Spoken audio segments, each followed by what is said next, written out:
Chapter 1 that is basic concept of chemistry. और हम लोग डिस्कस करने जा रहे हैं एनसीईआरटी प्रॉब्लम एक्सरसाइज 1 का क्वेश्चन नंबर 1.19। क्वेश्चन नंबर 1.19 इसमें क्या कहा जा रहा है, express the following into scientific notation. तो सबसे पहले ये देख लें कि ये साइंटिफिक नोटेशन क्या है। मैं जानता हूँ जो बच्चे जानते हैं बहुत अच्छी बात है, लेकिन जो जीरो लेवल से शुरू कर रहे हैं उनके लिए जानना जरूरी है। तो साइंटिफिक नोटेशन असल में जो बहुत बड़ी संख्याएं हैं या बहुत छोटी संख्याएं हैं उनके इजी कैलकुलेशन के लिए हम साइंटिफिक नोटेशन का यूज करते हैं। That is scientific notation is used for easy calculation of very small and very large numbers। बहुत छोटी और बहुत बड़ी संख्याओं के इजी कैलकुलेशन के लिए हम यूज करते हैं साइंटिफिक नोटेशन। हिंदी में अगर देखें तो साइंटिफिक नोटेशन का उपयोग बहुत बड़ी या बहुत छोटी संख्याओं को सरल रूप में लिखने के लिए किया जाता है। ठीक है, इसका सामान्य रूप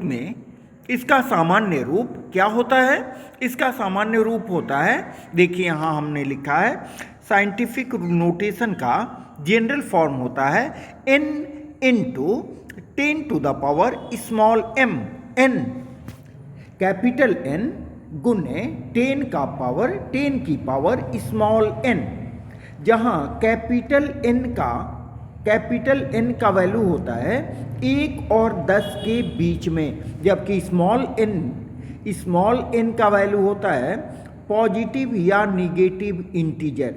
इसमें पॉजिटिव या निगेटिव इंटीजर हो सकते हैं, जो निर्भर करता है इस बात पर कि संख्याएं काफ़ी छोटी हैं या काफ़ी बड़ी हैं। ठीक है, उसके लिए डेसिमल पॉइंट को हम लेफ्ट टू राइट ले जा रहे हैं या राइट टू लेफ्ट। एग्जाम्पल के रूप में ये सभी सम्स हम लोग अभी यहाँ पर बनाएंगे। ठीक है, चलिए तो यहाँ पर देखिए, यहाँ हिंदी में भी लिखा गया है capital N is equal to 1 से 10 के बीच की संख्या।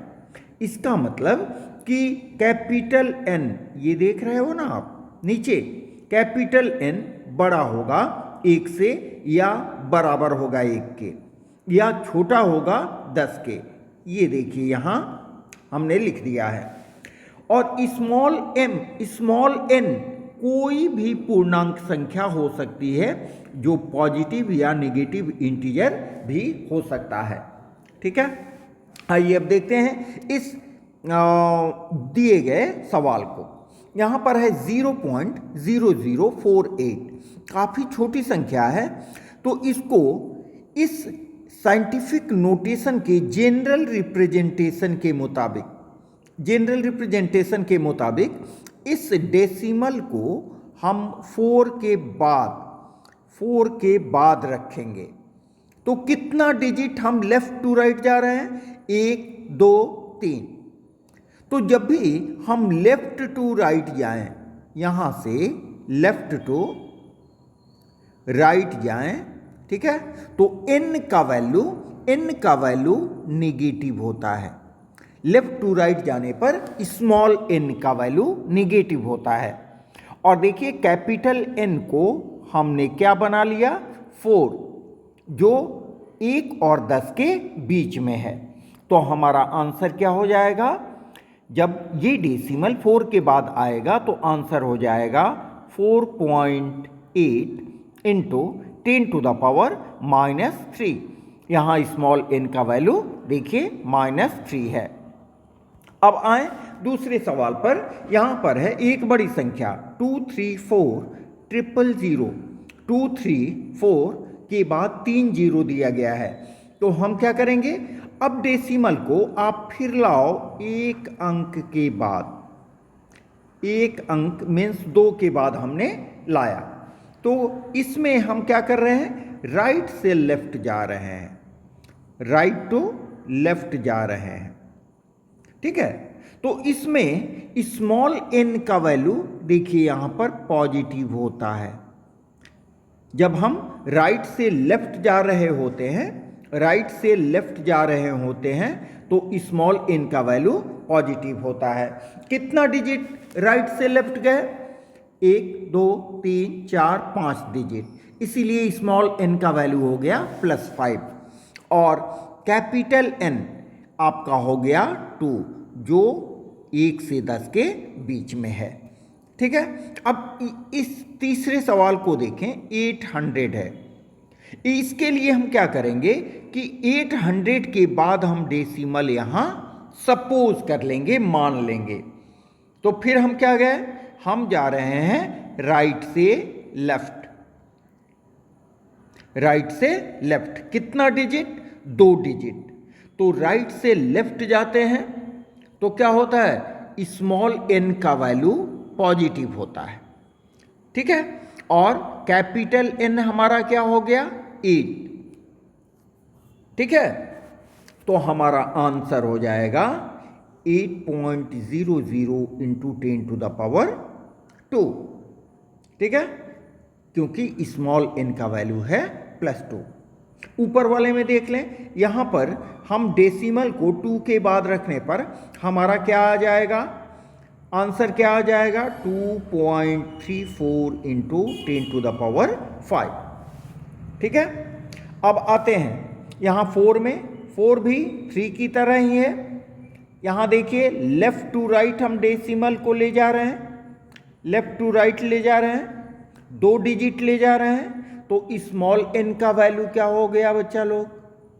+2। ठीक है, तो हम 10 की पावर क्या लिखे हैं यहाँ पर? +2।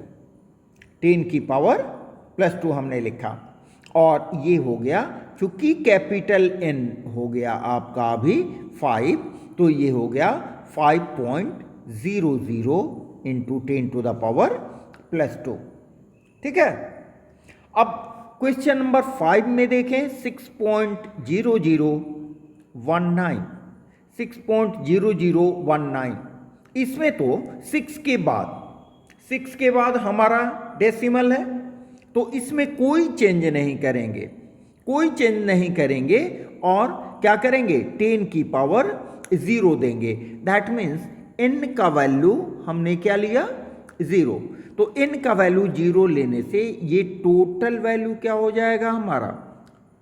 10 की पावर 0 होने से वैल्यू हो जाएगा 1, और 1 को आप मल्टीप्लाई करोगे, गुना करोगे 6.0019 से, तो आपका बस इतना आएगा आंसर। बात समझ में आ रही है? तो आपको अगर बढ़िया से समझ में आ रहा है तो आप क्या करो, इस चैनल को सब्सक्राइब करो, ताकि 11-12 के केमिस्ट्री से रिलेटेड आपको मटेरियल मिलते रहें। ठीक है, मिलते हैं इसी तरह के एक छोटे वीडियो के साथ नेक्स्ट क्लास में। तब तक के लिए have a nice day. Thank you.